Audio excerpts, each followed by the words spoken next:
morning. Greetings, friends, and welcome to The Bright Side, your nutritional program dedicated to the understanding of the vast world of nutrition and nutritional supplementation. I'm your host, Pharmacist Ben, nutritional pharmacist from Boulder, Colorado. I use nutritional supplements where other healthcare practitioners use toxic pharmaceutical drugs and sometimes deadly medical procedures.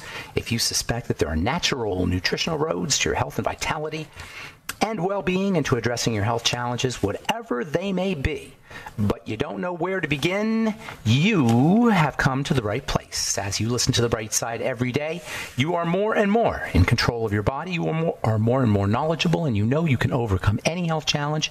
That is why we are here every day on The Bright Side, helping clear up the sometimes confusing world of nutrition and nutritional supplementation. Over the last 32 years of practicing pharmacy, I have seen drug-free recoveries from diabetes, hypertension, obesity, skin diseases like acne, psoriasis, eczema, rosacea, digestive ailments, autoimmune issues of all kinds, recoveries that by the standards of modern medicine can only be called a miracle, but what is in the world of the body, what is in the world of biology, standard operating procedure. Because the human biological system is a healing system, it's a regenerating system, it is designed divinely to heal and renew itself on a moment-to-moment basis. And while some folks may call that healing, renewing, regenerating system a miracle, it really is just the way the body works. If you have questions about health or nutrition or prescription drugs, if you want to wean yourself off your meds and get on a good nutritional supplement program, we are here for you. We welcome your calls on The Bright Side. We want to be your go-to resource for all things health and nutrition. Call us at 844-236-6010, 844-236-6010. If you or a loved one is dealing with a intractable health challenge, you don't know where to begin, 844-236 is our number, and we can help you. If you have questions about the longevity products, longevity business, health challenges, true skin health products, something you may have heard about, you read about, 844-236-6010 is our number. If you want to purchase any of the longevity products you hear advertised or recommended on The Bright Side, please go to brightsideben.com, pharmacistben.com, or criticalhealthnews.com. You can sign up right off the website, or you can call 866-735-2470 for a one-time $25 fee.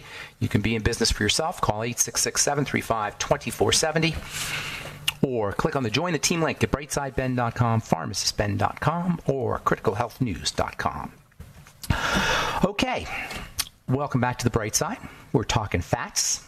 Last program, we were talking about the different lengths or the different chains or the different sizes of fats. Most fats come in 3 different lengths, 3 different sizes, molecular sizes. The long ones, those are the most common ones. Those are the ones that are found in the diet. Those are the ones that are found, those are the ones that are mostly found in the diet. When it comes to fats, when we typically think of fats, we're thinking of the long fats. They tend to be liquidy, most of them. There are some a few hard long fats, but most of them tend to be liquidy. Vegetable oils are your classic example. These are the fats that you hear all the bad stuff about. They're unstable. Because they're long, they're not quite as stable as the shorter ones. It's kind of like a necklace or something. It's really, really long. It's not going to be as stable as a necklace. And fats are kind of like a necklace that are shorter. As you increase the size of your necklace, it has a greater tendency to break. It becomes more unstable. Short things have more stability. And these are the fats that you hear about avoiding, the long fats. The medium fats, medium-sized fats, medium-chain fats, medium-chain triglycerides. A triglyceride just means fat. So medium-chain triglycerides, or MCTs. Those are not found as readily in nature, and they are much more stable than the long fats. And this gives them some interesting qualities. Coconut and butter are 2 good sources of MCT oils, and this is why coconut and butter is not really, I should say coconut oil, doesn't really have the same, when people say to avoid oils, they'll lump in coconut oil with the oils, and it's not really accurate because coconut oil is such a wonderful source of MCT fats. It tends to be way more stable than your typical liquid oils. So when you hear about avoiding fats, sometimes you'll hear people say, oh, you want to avoid vegetable fats, and that includes coconut oil. And coconut oil isn't in the same category because it's got so many MCTs in it. Butter certainly is loaded with MCTs, and you could tell by looking at it. Remember, the MCTs are more solid. Butter, of course, is more solid than liquid fats, and coconut oil isn't quite as solid as butter, but it still has a degree of solidity. MCTs have many health benefits. Let's be very clear about this. Really, it's quite incredible, all the health benefits you can get from MCTs for cystic fibrosis, for GI problems. They're anti-inflammatory. They have anti-inflammatory effects on the intestine. They can be helpful for the microbiome, for the bacteria that live in the intestine, the universe of bacteria that are so important for our health. They're well known for brain health issues. That's really, there's a lot. MCTs in the brain, it's really quite fascinating, the relationship that MCTs have in the brain. We'll talk about that here in a second. But medium chain triglycerides are also, their claim to fame, at least from a hospital point of view, is that they're important for the digestive system. And they've got weight loss benefits too, because the body uses them quickly. It doesn't have to go through all the processing. So the MCTs go right into the bloodstream and they get used. But it's this ketogenic aspect of the MCTs that I find most fascinating. If you're on the ketogenic diet, MCTs are your best friend. MCTs are readily converted into ketones and then distributed throughout the body. This is one of the reasons why they can help you lose weight. This is one also reason why you'll hear alternative practitioners sometimes saying to put coconut oil in your coffee. It's because you can bump up the energy boosting effects of the caffeine. Ketones being energy boosting.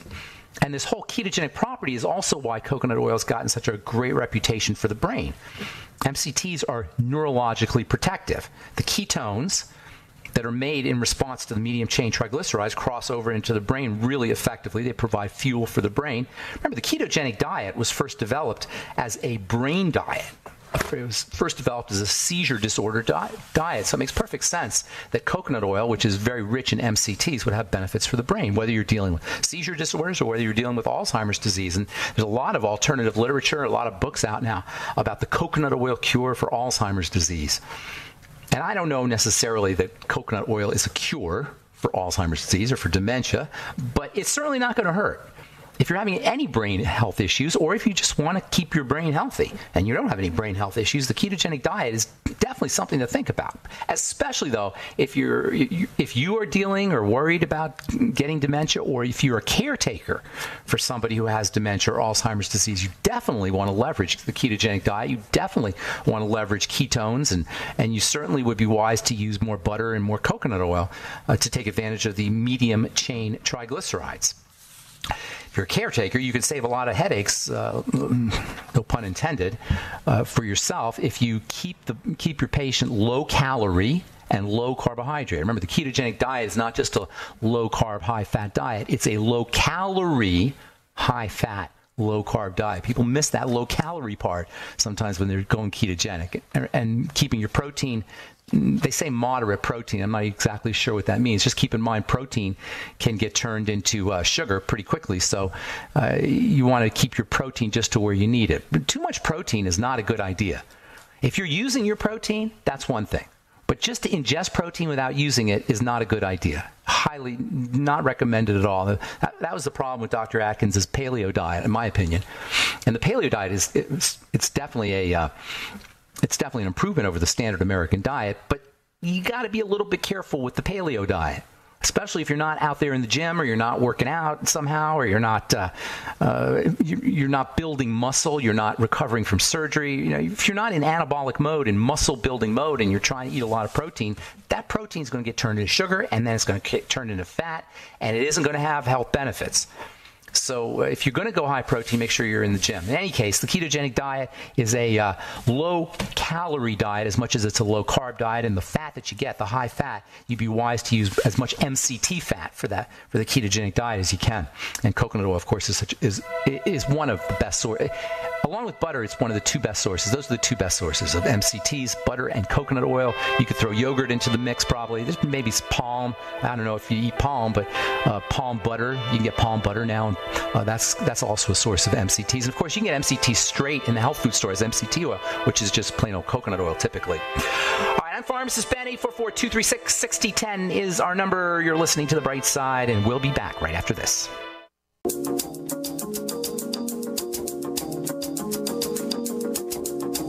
All right, we are back on The Bright Side, and thank you for joining us. We're on the air Monday through Friday, 8 to 9 Pacific, 10 to 11 Central, 24/7 on the archive pages at benfuchsarchives.com and brightsideben.com. You can get the longevity products off the websites, brightsideben.com, pharmacistben.com, and criticalhealthnews.com, and you can sign up to join the Brightside Ben team. For a one-time $25 fee, you can start yourself a longevity business and help spread the word about the power and importance of a good nutritional supplement program and change lives with the longevity products, the Beyond Tangy Tangerine and the Healthy Start Pack and Fucoid Z and Ultimate Enzymes and Glucogel Caps, thousands of really very impressive and very, the nutritional products anyway are very life-changing.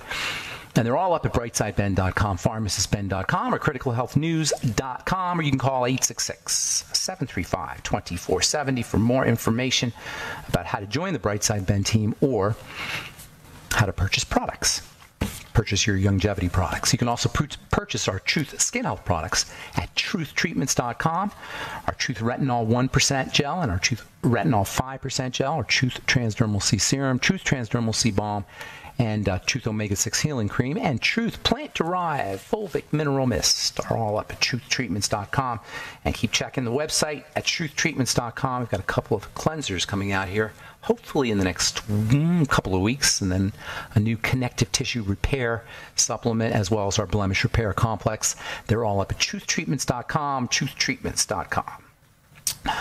Okay, so we're talking MCTs, medium-chain triglycerides, medium-chain triglycerides for the brain, medium-chain triglycerides for the intestine, medium-chain triglycerides for weight loss. There's so many wonderful benefits of these MCT oils, which are found in coconut oil. The same penetrating properties that MCTs have in the digestive tract, the same way they get into the bloodstream so efficiently, the same way they get into cells really efficiently. And for that matter, MCTs also get into subcellular structures, particularly the mitochondria, which is where all the energy happens. I hesitate to talk too much about the mitochondria just because that word is so intimidating and the chemistry is kind of intense, how the mitochondria works. So suffice it to say, these little structures in the cells are so mind-blowingly amazing that if you want to have a spiritual experience, just read a book or go on YouTube and try to see what these mitochondria are doing or understand what these mitochondria are doing. And it's just the most mind-blowing chemistry ever, and this is how energy is produced. And I don't want to get into the chemistry of it because I'm sure it's overwhelming, but it's just absolutely mind-blowing how it happens. And MCTs, medium-chain triglycerides, because remember, they're half watery, they're sort of watery, sort of fatty.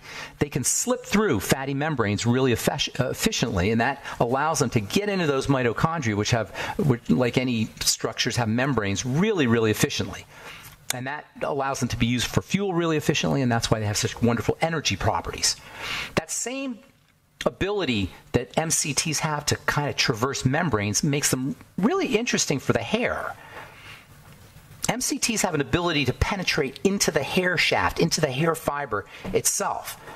And you don't see them in MCTs in a lot of hair products, but they're pretty interesting how these things work. They have conditioning effects. They can kind of plump the hair up. Keep in mind that hair is dead, and there isn't much you're going to be able to do to improve the health of the tissue called the hair tissue, which is, by the way, an appendage of the skin. It's kind of an extension of the skin. Kind of like fingernails. It's dead. There's not much you could do about it. Do about it from the health perspective. However, there are things you could do mechanically and superficially to change the texture and the quality of this skin appendage that we call the hair. This superficial manipulation of hair is how your conditioners work. Conditioners work on the surface of the hair mechanically. It's kind of like the way moisturizers work on the hand. Now, there's nothing really that's going to moisturize your skin or your hands, like hand moisturizer. You can't really change the moisture quality of the skin. You're going to coat the skin. And when you coat the skin will have a different appearance. It'll have a different feel. You're not changing anything about the skin. You're just putting a coating on the skin. That's how your moisturizer works. Now, it turns out that because there's a lot more livingness in the skin, putting a moisturizer on the skin can have a negative effect on the skin. We've talked about that in the past, how using moisturizers can actually suppress skin chemistry, ironically, even especially moisturization chemistry. All chemistry can be suppressed, theoretically anyway, from the application of moisturizers on the surface of the skin. You're not going to get that problem with conditioners, but it's the same kind of effect. In fact, you can actually use a conditioner, a hair conditioner, as a moisturizer for your skin. So-called moisturizer for your skin. You're not going to moisturize. I don't even like saying that word, because we have an assumption when we hear that word that you're doing something with moisture. You're not. When you put a skin cream on, you're not affecting the moisture at all, except maybe it's trapping some in like a barrier. However, the point I want to make here is that a conditioner will work the same way, because a conditioner is doing the same thing, except it's doing it for the hair shaft. The hair shaft has a negative charge, because the hair cells and hair itself, it has lots of negatively charged ions on it, amino acids particularly. And conditioners tend to have an alkaline charge. In fact, they put alkalizing agents in conditioners. They put things called quats. If you ever read your conditioner ingredient deck, the superstar of your conditioner ingredient deck is called a quat, which stands for a quatronium ion. But you'll see quat on all conditioners, Q-U-A-T. Quats are really positively charged. And these quats stick to the negatively charged, quats, Q-U-A-T, sticks to the negatively charged hair, and it coats it. And that's called conditioning. That's how your conditioners work. If you look at a hair under a microscope, you'll see it's actually composed of overlapping flakes. And these flakes are like scales on a fish. These flakes are collectively referred to as the cuticle. And what gives hair its shine is that light bounces off the cuticles. That's what makes your hair shiny. Hair shine is a function of how tightly the cuticles are laying down against each other. Dull hair that doesn't reflect light effectively, is usually the result of broken flakes. The cuticles break off and they become jagged, and they're not hanging tightly on each other the way healthy, shiny hair is. Strands, these cuticles are like the strands of a frayed rope, and they don't reflect light back as effectively as when the cuticles are lying flat. And that's also what makes hair frizzy. It's also what makes hair limp. Microscopically speaking, the chemical bonds that hold the cuticle flakes together break down. Think of fish scales. The scales lay on top of each other, kind of overlappingly. And in order for them to lay on top of each other overlappingly, there's got to be chemical bonds that have to be connecting these flakes together. Hair's the same way. When the chemical bonds break, the flakes start to wear off and they break off. And this is largely a function of nutritional deficiencies, by the way, especially in fats and especially in protein. Fats and protein play the key role in keeping these cuticle layers laying down efficiently. Mechanical forces are also at play, especially frequent shampooing. Frequent shampooing can break those cuticles. And you know what else can be a problem? Frequent brushing of the hair. And if you believe that myth that I grew up with, you probably grew up with it too if you're around my age, you believe that the myth that you're supposed to brush your hair 100 times a day, you might want to reconsider, because what you're doing when you brush your hair 100 times a day is you're increasing the likelihood that these cuticles are going to break off. You maybe want to brush your hair. Brushing your scalp's a little different. Brushing your scalp can stimulate blood flow, but if you're just brushing your hair 100 times a day, you may be increasing the risk of breaking off those cuticles. Combing out tangles can also be a problem. All right, I'm Pharmacist Ben. 844-236-6010 is our number. You're listening to The Bright Side. We'll be back after this.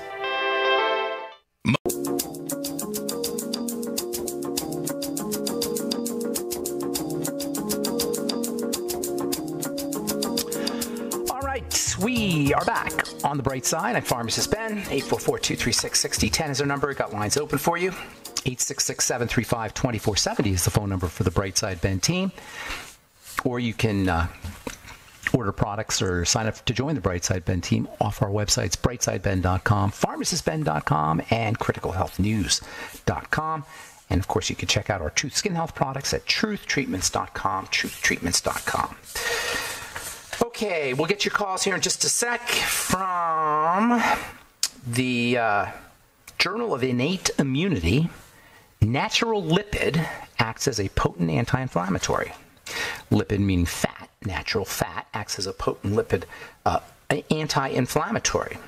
National Institute of Health researchers have identified a naturally occurring fat, a waxy fatty acid, that's used by bacteria to impair the host immune response and increase the chance of infection.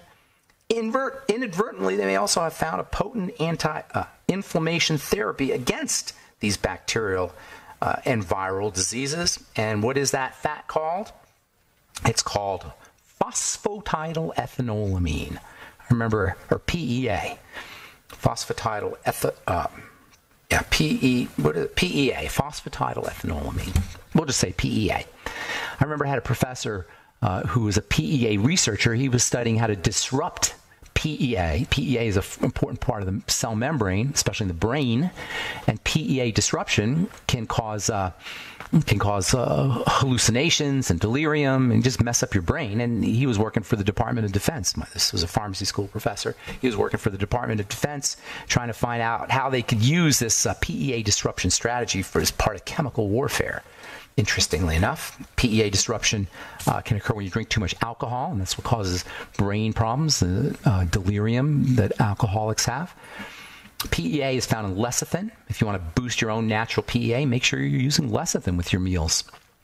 You can also find PEA in cellular foods like eggs and algae. These are made up of single cells, intact single cells. And they're wonderful sources of PEA, as well as lecithin for that matter. Algae, yeast, and eggs. If you have any doubt about eggs being a power food, folks, just the lecithin value, just the lecithin and PEA content alone of eggs makes them incredibly important foods. PEA, as it also turns out, can help suppress inflammation if you're dealing with inflammatory health issues, particularly inflammatory issues of the gut. Use lecithin. Awesome supplement. From University of Oxford, Department of Orthopedics, Rheumatology, and Musculoskeletal Sciences. New hope for patients with incurable and disabling hand condition, Dupuytren's disease. I think you say Dupuytren's disease. I never really knew how to say that, but some people say Dutren's disease, I suppose. They want to use monoclonal antibodies. If you haven't heard of monoclonal antibodies, you have, but you just haven't heard them called that. You can't watch TV without seeing commercials for monoclonal antibodies. They go by the names Stelara and Humira, and these are the new drugs that came out maybe 20 years ago or so, and you see commercials for them literally every hour on every station because they are incredibly profit intensive. They sell for thousands upon thousands of dollars a year if you're on these kinds of drugs. The UMAB drugs, they all end with the word UMAB or the suffix UMAB. These UMAB drugs are drugs that treat the immune system as if it itself were the enemy, and they destroy the immune system. They used to use drugs that suppress the immune system, things like prednisone. Now they selectively destroy the immune system with little missiles. Monoclonal antibodies are little missiles against the immune system. They kill off parts of the immune system, cells of the immune system. Why would you ever do that, you say? Well, turns out that things like Dupuytren's contracture and arthritis, rheumatoid arthritis, and autoimmune diseases in general are diseases where the immune system goes crazy. So the pharmacological, medical strategy, the doctor's strategy is let's just kill the immune system. Not even suppress it like prednisone. Let's just kill it. Selectively, of course. You don't kill the entire immune system. You selectively kill the immune system. You selectively kill the immune cells that are attacking the joints or that are attacking the nerves or that are attacking the digestive tract lining. Wherever the immune system is attacking, you selectively kill the immune cells that are the bad guys in this particular case. The problem is you need your immune system, and this predisposes you when you kill off parts of the immune system, even if you're selective about it, it predisposes you to other health challenges, particularly other immune health challenges like cancer. Ironically, these are drugs that are used to treat cancer. All right, 844-236-6010 is our number. You're listening to The Bright Side. Let's go to Texas and say good morning to Chris. What's up, Chris? How you doing, buddy? Hi, Ben. I just would like it if you could give me your best sales pitch on the Nightly Essence probiotic and what is so different and unique about it compared to the probiotics that are available like in retail stores. And one of the problems I have been is that, I'll just come out of the closet and say, I have autism, okay? I'm autistic. And I have not established yet the behavior pattern of, buying stuff through mail order. I mean, I'm still in the brick and mortar mode. I go buy stuff at the retail stores, and I'm taking steps, but it's a very slow process, and I thank you for putting up with me. I'm sorry you have to put up with people like me, because I'm not really putting up autism. Go ahead, Chris. Really, autism is just a nice way of describing someone who's physically and mentally retarded. That's basically what autism is. For you, Chris, that's not true at all. First of all, you don't sound retarded, and you don't sound autistic for that matter. Autistic comes from the word auto. It's people who don't respond to their environment. When we're responding to our environment, when we're doing this dance we do with other people and other experiences and other situations, we're doing a dance with the environment. It's a skill, really, to learn to interact with the environment. Autistic comes from the word auto, and it means that instead of responding to your environment, you're responding to you've turned your attention inwards. Auto meaning self or same. You've turned the attention inwards instead of outwards. And people who have autism don't respond to their environment in a normal or even healthy way. And that's why, and that's really what autism is about. And you don't sound like you have that problem. So I'm not even sure how you, and never say, by the way, let me just say one more thing and I'll let you finish. Don't say I am or I have. Don't identify that way. That's not in your interest to identify that way. You say, I act in an autistic manner or fashion, then you're like, there's a you that's separate. So you never want to identify with your disease. That's always a problem. But I'm not even sure, based on talking to you, you certainly don't sound retarded, and you don't sound like you have autism. What do you mean when you say you have autism? How does it show up? Oh, that would... Would that be a big show? Would that take a long time? Okay, so that would open up too many cans of worms for me. Okay, I got you. And you sound pretty. But I would like. You sound pretty self-aware. You sound pretty self-aware. I'll put it this way. I'll put it that way. Can you hang on a minute? Because autism is a very fascinating subject and a very misunderstood subject, in my opinion. So hang on, and we'll let you finish up when we come back from our break, and then we'll talk a little autism with Chris from Texas. Hang on, Chris. Don't go away. I'm Pharmacist Ben. You're listening to The Bright Side. We'll return right after this.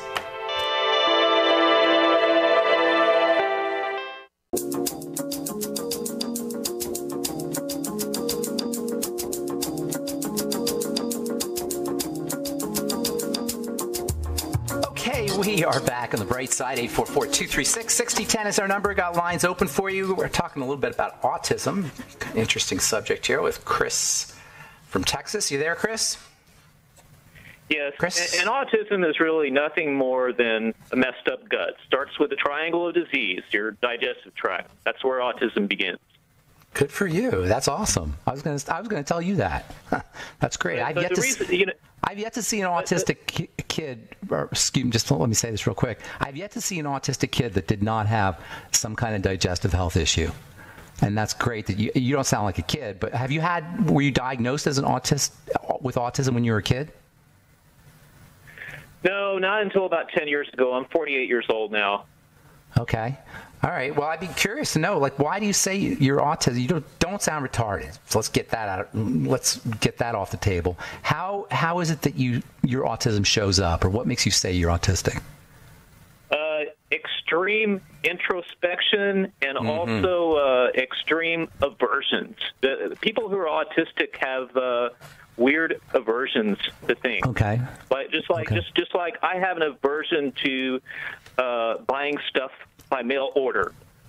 I mean, for instance, if your products were available over the counter at the retail store, I go get them. And the only reason why I don't buy your products is because I have to deal with the mail, and that's an aversion to me. I haven't overcome that yet. Okay, I got you. Did you have that when you were a kid too, or did it just show up? Yeah.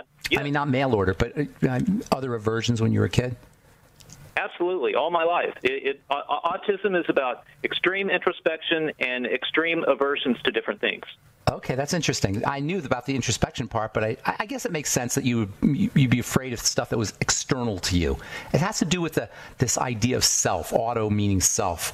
It's like a inward focus, an extreme inward focus on the self to the point where you can't handle the environment. And I guess you must have a mild form of it with these aversions. If you've ever seen kids who have really severe autism, they can't handle any input from the outside. I mean, any input from the outside will set them off. One thing I heard you talk about in a previous show, you were talking about inulin, and I was buying. I won't mention the name of the store. You can mention the name of the store. It's not a problem. I was buying a probiotic at the retail store, and I looked at the ingredients, and sure enough, it had inulin. I'm like, wait a minute, inulin? That's counterintuitive. Why would you put inulin in a probiotic? Because inulin feeds bacteria. It's a prebiotic.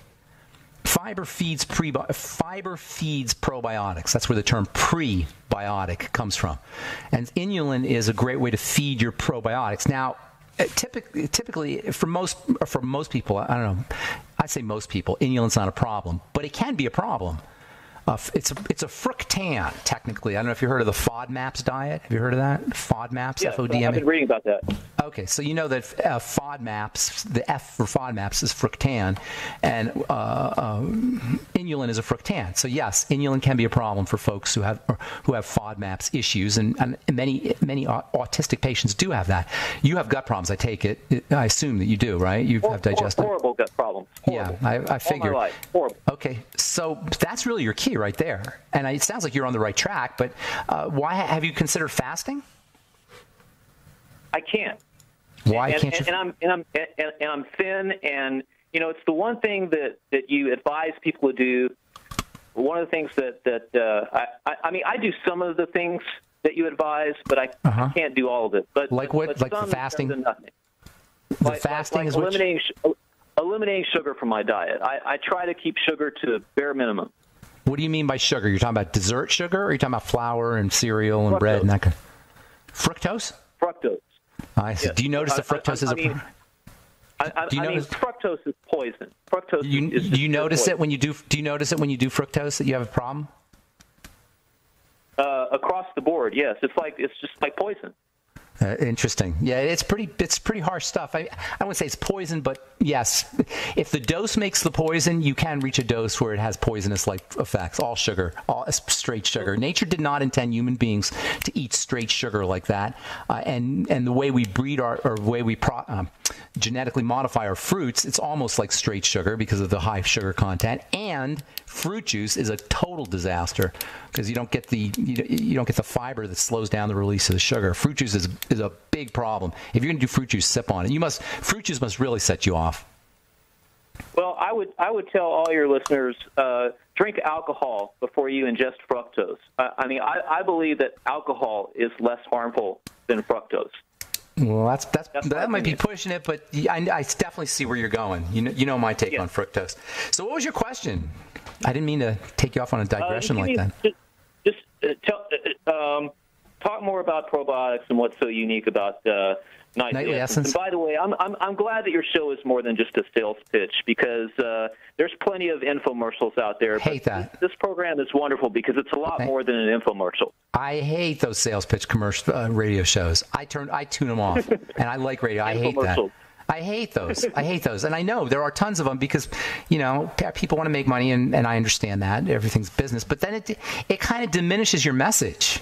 It makes people question your motives and why you're saying things and if what you're saying is totally accurate. And I don't want that to ever happen with this program. And that's why when you said give your best sales pitch, I intuitively flinched. Because I hate that. I never, ever want to be that guy who's selling you the product. I mean, I'll talk about products for sure, the longevity products, my True Skin Health products, but only if I 100% believe it's going to benefit you.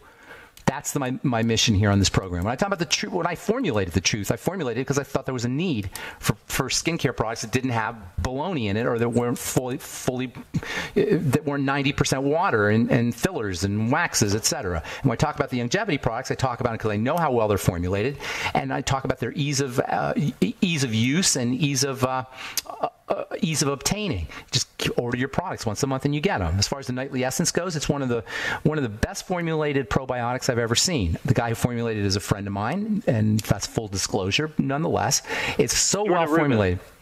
No, Jordan didn't do that one. A guy named Troy Opperly did that one. And and in any case, it's got a full spectrum of probiotics. It's got like 14 or 15 probiotics. It's got a big dose of them, and it also has nattokinase, which is a really neat digestive enzyme. Really neat enzyme. It's not specifically a digestive enzyme, but it will help that way. Troy wanted to have enzymes and his probiotics together. He actually made them for himself. And I've seen so many benefits from these things. I would be remiss in my obligation as a healthcare professional to not tell you about the importance of the Nightly Essence.